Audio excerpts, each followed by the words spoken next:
graça e a paz nos sejam multiplicados. Vocês vão ouvir muito esses versículos ainda, né? É a segunda vez que ele traz esse texto. Nós vemos que na outra vez foi focado a questão do eis-me aqui para a obra do Senhor. E hoje também o eis-me aqui, mas no ponto nós queremos aqui frisar o versículo 3. Eis-me aqui para adoração ao Senhor. É uma visão de Isaías, né? Isaías é uma profecia que um profeta mais ou menos do ano de 700 a.C. é tido como um profeta messiânico, porque é o que mais fala de Jesus na sua profecia. E também aqui eu gostaria que você pudesse entender que aqui é uma visão de Isaías do trono de Deus. Então preste atenção, porque as mensagens trazidas nesse capítulo 6 de Isaías, do verso 1 a 8, se refere a nós. Embora que Jesus já cumpriu toda a sua profecia, mas vejam que essa profecia aqui de Isaías, ela se refere a nós, a igreja.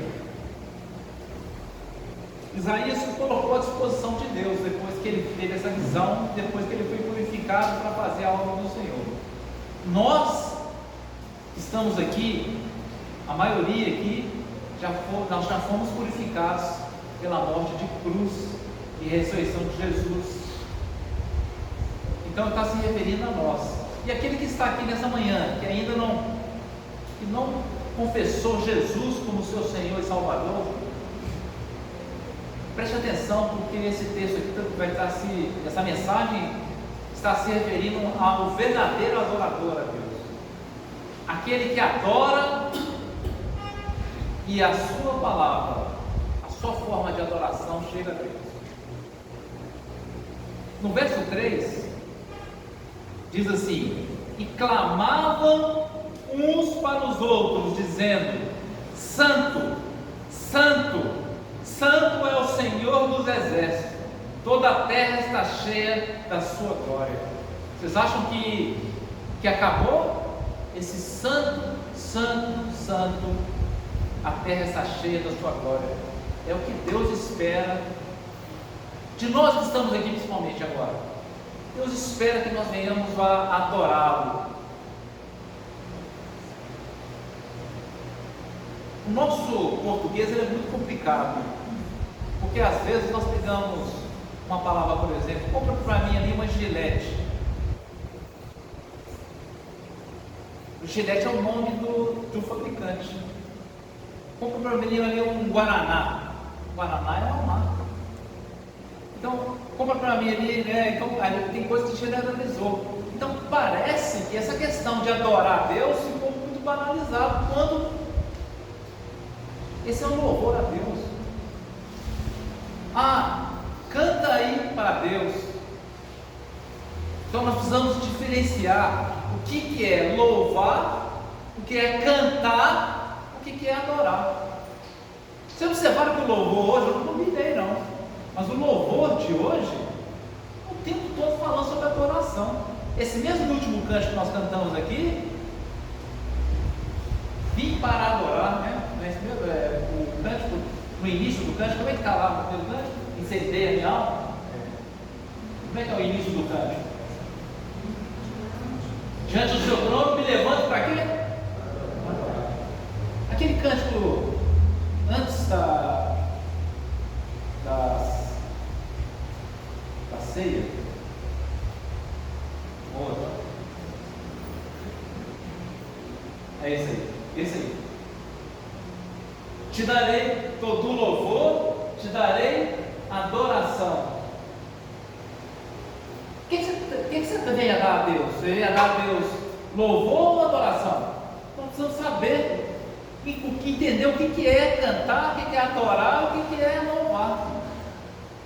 Aqui nós estamos entendendo que a visão de Isaías e a importância da adoração é o que Deus espera.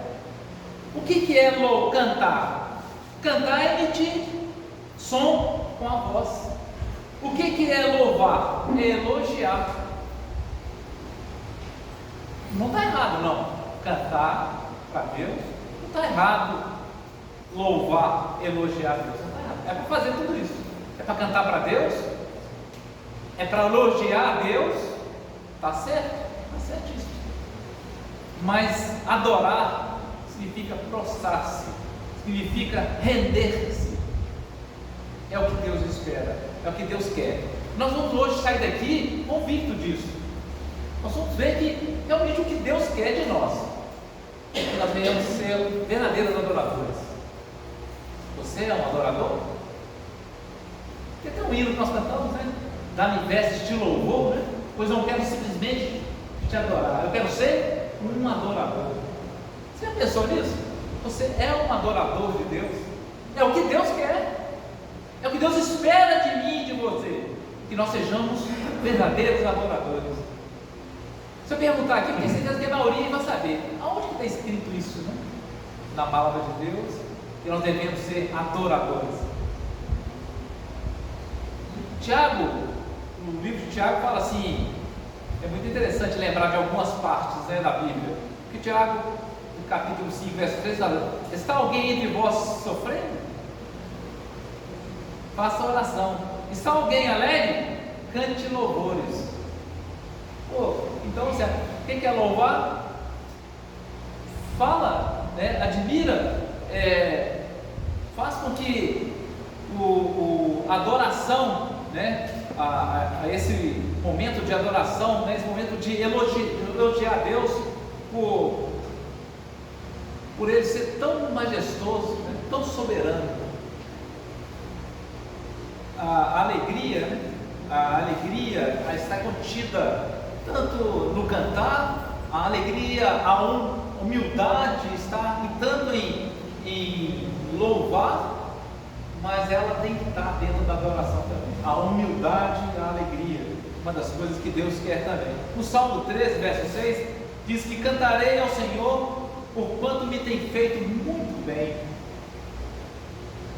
Elogiar a Deus é o tempo todo. Nós elogiamos a Deus pela natureza, né? Pela criação, pela maravilha. Então tudo nós elogiamos a Deus. Os elogios são, muitas das vezes, você não precisa nem te falar, mas a sua expressão, a sua forma de olhar, e muitas vezes a gente até chora, né?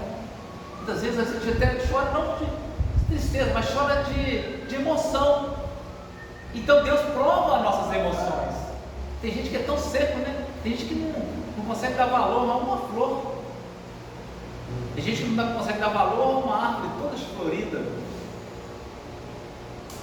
Tem muita gente que é muito seco, e Deus não quer isso. Deus quer que nós sejamos essas pessoas que têm expressão de poder ver o quanto Deus fez, a maravilha que Deus fez. Você vê que no Velho Testamento, quando falava assim, Deus que fez os céus e a terra, isso é uma forma de elogiar a Deus, de glorificar a Deus. Era visto isso como glória a Deus. Hoje você fala, talvez não faça tanto efeito assim. O texto que eu mais gosto da Bíblia, assim, que eu gostava, que eu separei, que eu aprendi, que eu achei muito interessante, é Hebreus capítulo 13, verso 15, diz assim, que por meio de Jesus, pois ofereçamos a Deus sempre sacrifícios de louvor, né? Sacrifício de elogios a Deus, que é o fruto de lábios que confessam o seu nome. Imagina, Deus te tirou da lama, da perdição, e agora você passou a ser aquele que adora a Deus, aquele que louva a Deus, que elogia a Deus. No Salmo 59, 17 diz que a ti, força minha, cantarei louvores, porque Deus é o meu alto refúgio, o Deus da minha misericórdia. Mas adorar é uma forma, que nós devemos olhar agora de uma forma diferente. Quando fala assim que nós somos chamados para adorar a Deus, para render a Deus, o nosso Criador, é diferente. Quem é Deus? Primeiro, quem é Deus que deve ser merecedor de toda a nossa adoração? Deus é aquele que nós devemos prestar toda a obediência. Deus é aquele que nós devemos render toda a nossa honra, toda a nossa alegria, toda a nossa humildade, toda a nossa sensação, toda para Deus. Quem é Deus? Deus é aquele que nós devemos entregar toda a reverência. O que é reverência? Nós homens. Deus é aquele que merece toda a exclusividade. Deus é exclusivo, Ele merece tudo nosso. Mas quando fala sobre adorar a Deus e que nós devemos prestar reverência, você observou que quando você chega no quartel, você observa que as pessoas chegam diante de um superior, faz continência, né? Aí quando chega perto de uma pessoa que está, um magistrado aí, fica todo cheio de torga assim, você chega assim, todo mundo. Naquele tempo do imperador era isso, né? Chegar perto do imperador, né, Adão? Adão sabe disso. Naquele tempo atrás, o imperador ele exigia que você prostrasse diante dele, joelhasse diante dele e ave-se César, e assim por diante, né? E você pode observar que isso ainda tem diante de algumas autoridades aí, né? Nós sabemos que às vezes chega alguém com um vestido, uma roupa mais especial, tem gente que beija a mão, né? Aí você chega até um artista famoso, você chega perto dele, você ajoelha perto dele, né? Não tem isso? Tem muita gente que tem essa tendência, não é? Chega um superior, uma pessoa assim, bem vestida, aí, que tem uma sumidade no país, você chega, você quer prestar para ele ali, reverência. Mas e Deus? Quando é que você faz isso? Está dentro de cada um de nós isso.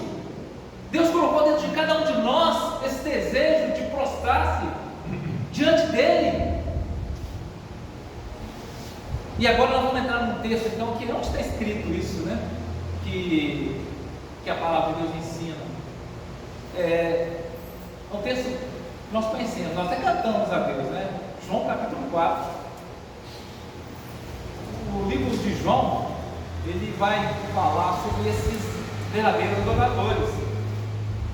Então, João no capítulo 4, se você pegar o verso 20, para a gente entender algumas coisas, João 4, 20 diz assim: nossos pais adoravam neste monte.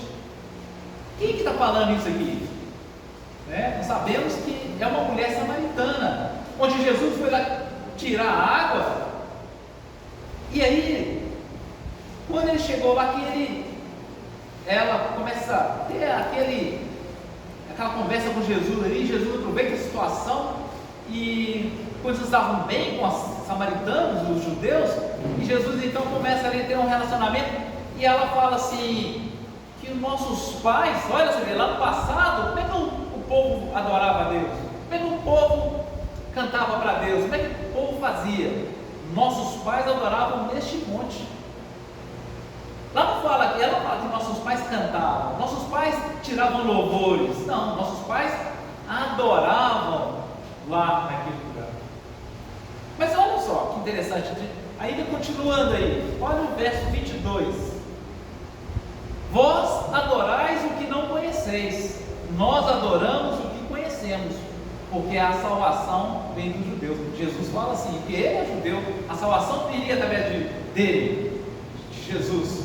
Então por isso que ele fala aqui, vós adorais o que não conheceis. Então eles adoravam, né, os samaritanos, porque eles não tinham Deus como o Deus de Israel.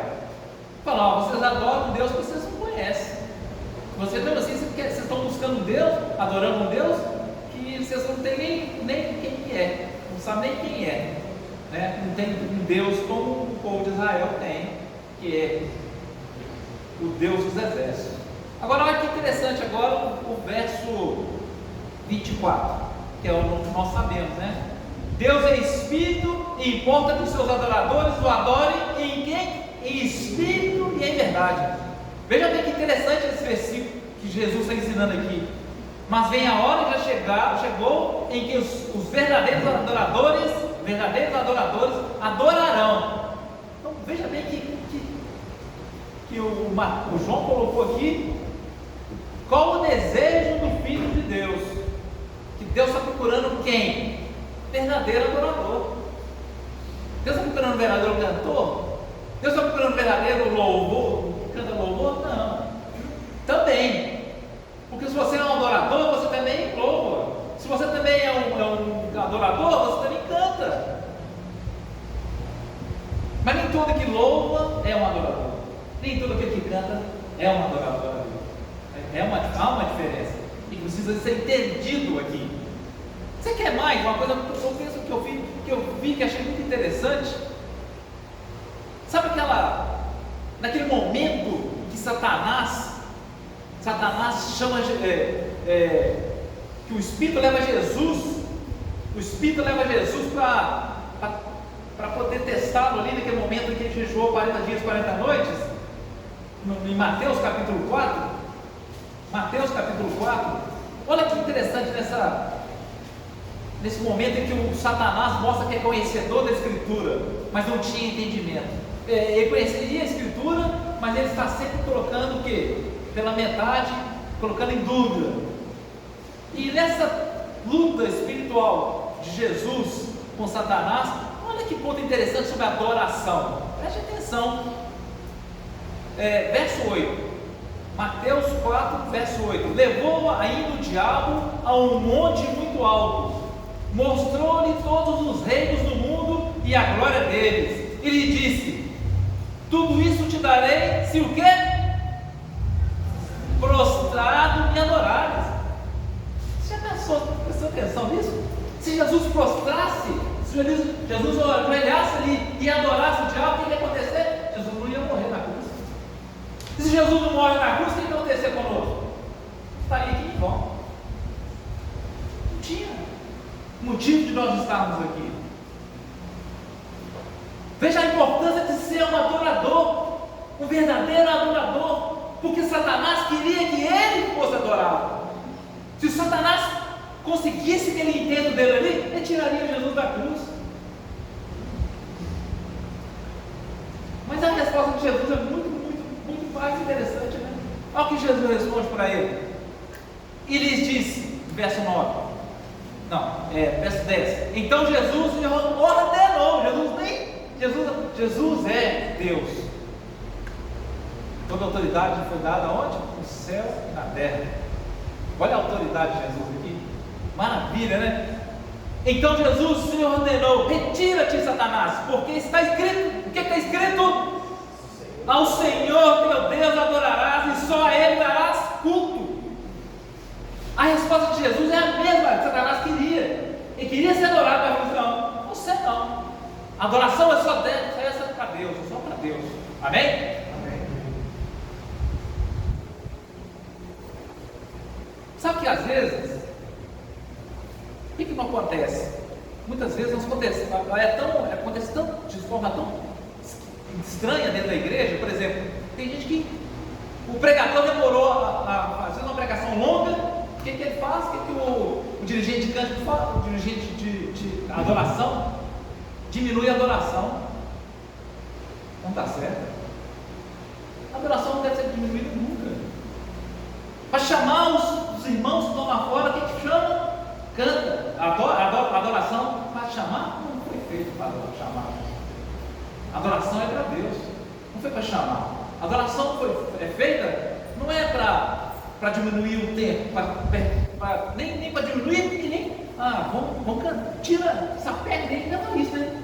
Entendeu? Eu já vi isso. Sapeca o louvor, hein? Sapeca o louvor, hein? Por quê? Olha que falta de reverência. É porque não é por causa da falha da pessoa que está falando, e nem do outro que está fazendo. É porque falta a nós o quê? Entendimento, nós estamos aprendendo isso hoje. Mas é tempo, sempre é tempo de aprender.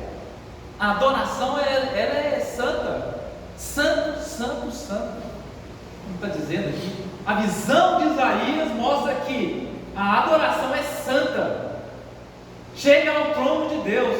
Mas se nós fazemos de qualquer forma, vamos pegar qualquer um para adorar a Deus? Pode. tem que ser preparado, tem que preparar. Por isso que o nosso irmão Alexander tem tanto zelo em preparar. Ele quer preparar pessoas para poder adorar a Deus melhor. O que é mais? É muito interessante para a gente sair daqui entendido desse assunto.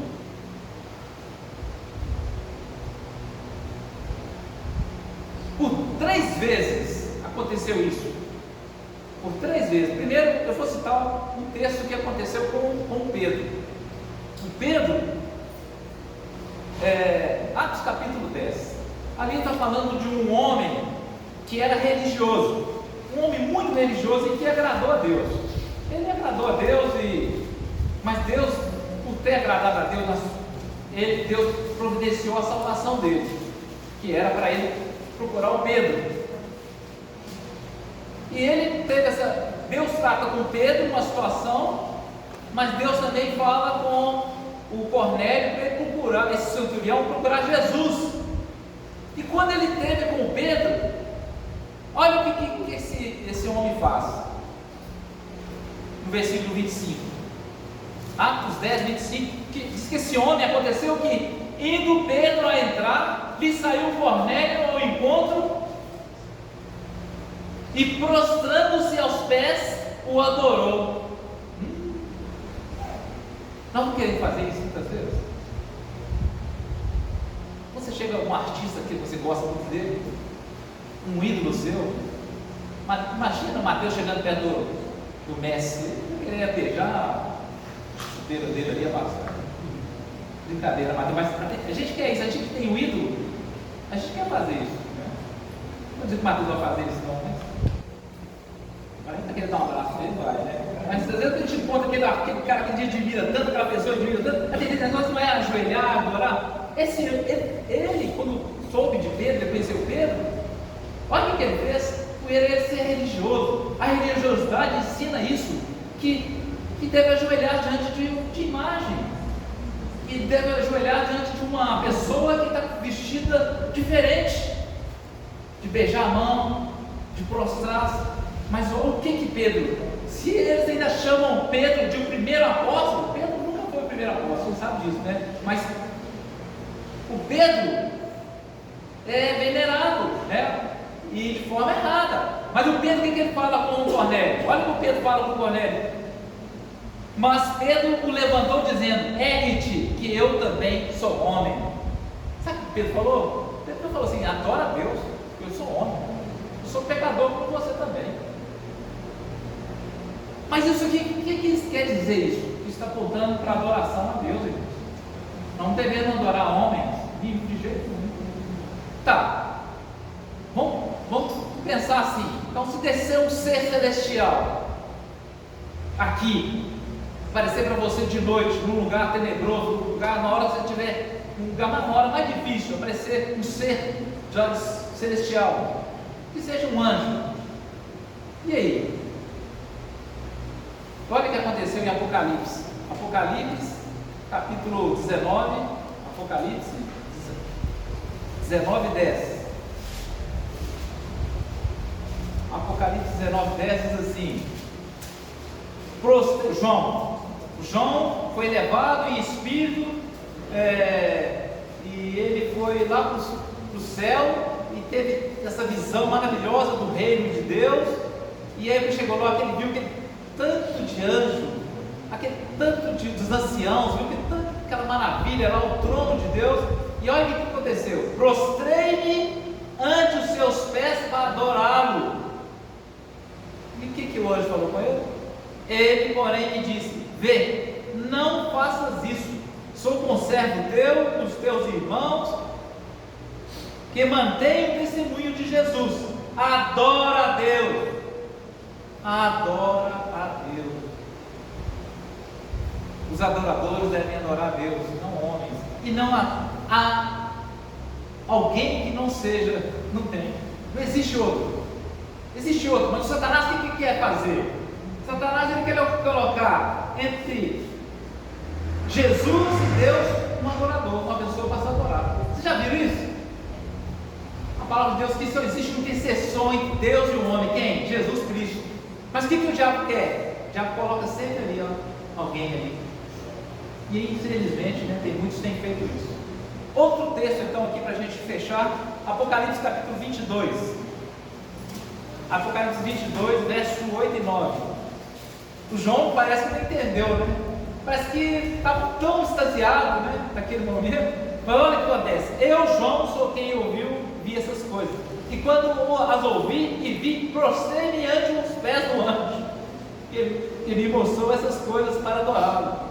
Então ele me disse: vê, não faças isso. Eu sou conservo teu, dos teus irmãos, dos profetas, dos que guardam a palavra deste livro. Adora a Deus. Irmão, a palavra de Deus ela é muito perfeita, ela não se contradiz. Quero dizer bem claro para vocês aqui, resumindo tudo: não está errado louvar a Deus, não está errado cantar para Deus. Nós devemos sempre cantar para Deus, devemos sempre elogiar a Deus o tempo todo. Mas Ele quer que nós venhamos ser um verdadeiro adorador. Que Deus te abençoe, para que você tenha entendido. Porque no livro de Apocalipse o tempo todo, se você for estudar o livro de Apocalipse, você vai ver que lá em cima, na visão do trono de Deus, com João, ele fala que os anciãos, todo ser vivente, adora a Deus. Que Deus abençoe para que nós sejamos esses verdadeiros adoradores que Deus procura. Deus nos abençoe. Amém.